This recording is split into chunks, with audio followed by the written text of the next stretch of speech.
ഇന്നപ്പോൾ എനിക്കൊരു ചെറിയൊരു റൈഡ് ഉണ്ട്. ഇന്ന് നമ്മൾ പാലക്കാട് പോകാൻ പോവാണ്. അപ്പോൾ നമുക്ക് പാലക്കാട് നിന്നൊരു ടെക്ക് സർപ്രൈസ് കൊടുക്കണം. അപ്പോൾ നമുക്ക് അതിന് പോയാലോ? അപ്പോൾ ഫ്രണ്ട്സ് നമുക്ക് അങ്ങോട്ട് പോയിട്ടരാ.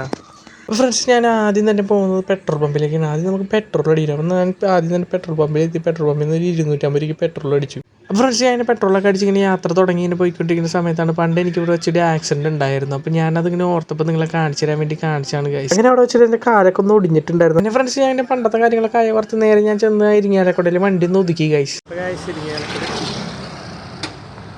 ഇരിങ്ങാലക്കുടയൊക്കെ കഴിഞ്ഞ് നമ്മൾ നേരെ പാലിക്കര ടോൾ എത്തി ഗൈസ്. അങ്ങനെ ഞാൻ പാലിക്കര ടോളും ക്രോസ് ചെയ്ത് നേരെ ചെന്ന് കയറുന്നത് പാലക്കാട് ഹൈവേയിലേക്കാണ് ഗൈസ്. അങ്ങനെ ഞാൻ കുറേ കാലങ്ങൾക്ക് ശേഷം ഞാൻ കുതിരാൻ ടണലിലേക്ക് കയറുകയാണ് ഗൈസ്. അങ്ങനെ ഞാൻ കുതിരാൻ ടണലിലേക്ക് കയറിയപ്പോൾ ഏകദേശം പണിയെല്ലാം തീർന്നു. അങ്ങനെ നേരെ ചെന്ന് കയറുന്നത് പാലക്കാട് ലുലുമാളിലേക്കാണ് ഗൈസ്. അവർ ലുലുമാളിലേക്ക് വരാമെന്ന് പറഞ്ഞിട്ടുണ്ടായിരുന്നു. ഞാൻ അവരെ വിളിച്ച് പറഞ്ഞായിരുന്നു ഞാൻ സർപ്രൈസ് കൊടുക്കാമെന്ന് വിചാരിച്ചു. അങ്ങനെ ഞാൻ ലുലുമാളിലേക്ക് കയറി ചെന്ന് ഗൈസ്. അങ്ങനെ അപ്പോൾ ഞാൻ ഗിഫ്റ്റൊക്കെ എടുത്തിട്ടാണ് വന്നേക്കുന്നത്. അപ്പോൾ അവർക്ക് കൊടുക്കാനായിട്ട് ഞാൻ ആദ്യമായിട്ട് ഞാൻ പാലക്കാട് ലുലുമാളിനുള്ളിൽ കയറി ഗൈസ്. ഇത്ര കാലമായിട്ട് കയറാൻ പറ്റിയിട്ടുണ്ടായിരുന്നില്ല. എറണാകുളം ലുലുമാളിൽ മാത്രമേ പോയിട്ടുള്ളൂ. അങ്ങനെ ഞാൻ അവർക്ക് വേണ്ടി വെയിറ്റ് ചെയ്തിങ്ങനെ ഇരിക്കുകയാണ് ഗൈസ്. ഗിഫ്റ്റൊക്കെ വെച്ചുകൊണ്ട് ഞാൻ പുറത്തിങ്ങനെ ജസ്റ്റ് ലുലുമാളൊക്കെ ഇങ്ങനെ കറങ്ങി കണ്ടുകൊണ്ടിരിക്കുകയായിരുന്നു. എറണാകുളം ലുലുവിൻ്റെ അത്ര വലുതൊന്നും അല്ലെങ്കിലും അത്യാവശ്യം അടിപൊളി കൺസ്ട്രക്ഷൻ ആയിരുന്നു. അപ്പോഴേക്കും ഒരു അരമണിക്കൂറിനുള്ള അവർ വന്നായിരുന്നു ഗൈസ്. അപ്പോഴത്തേക്ക് ഞാൻ ഗിഫ്റ്റൊക്കെ കൊടുത്തു. അവർ ഗിഫ്റ്റൊക്കെ പൊട്ടിച്ചു. എനിക്ക് അപ്പോഴത്തേക്ക് വീഡിയോ എടുക്കാൻ പറ്റിയില്ല ഗൈസ്. അങ്ങനെ ഗിഫ്റ്റൊക്കെ തുറന്നു നോക്കി അവരെല്ലാവരും കൂടി. അങ്ങനെ അപ്പോഴത്തേക്ക് സമയം 1 മണിയായിരുന്നു. അപ്പോൾ എല്ലാവരും കൂടി ഫുഡ് കഴിക്കാൻ വേണ്ടി ഹൈപ്പറിൽ കയറി ഒരു ഫുൾ കോഴിയും മേടിച്ച് നേരെ ഫുഡ് അടിക്കാൻ കയറി ഗൈസ്. അങ്ങനെ ഗൈസ് അവർ 4 മണിയൊക്കെ ആയപ്പോഴേക്കും ഭക്ഷണമൊക്കെ കഴിച്ച് അവിടെ കറങ്ങി നടന്ന് ഞങ്ങൾ നേരെ ബ്രിട്ടീഷ് പാലം എന്ന് പറഞ്ഞൊരു പാലത്തിലേക്ക് അവർ സൺസെറ്റ് കാണിക്കാനായിട്ട് എന്നെ കൊണ്ടുപോയി ഗൈസ്.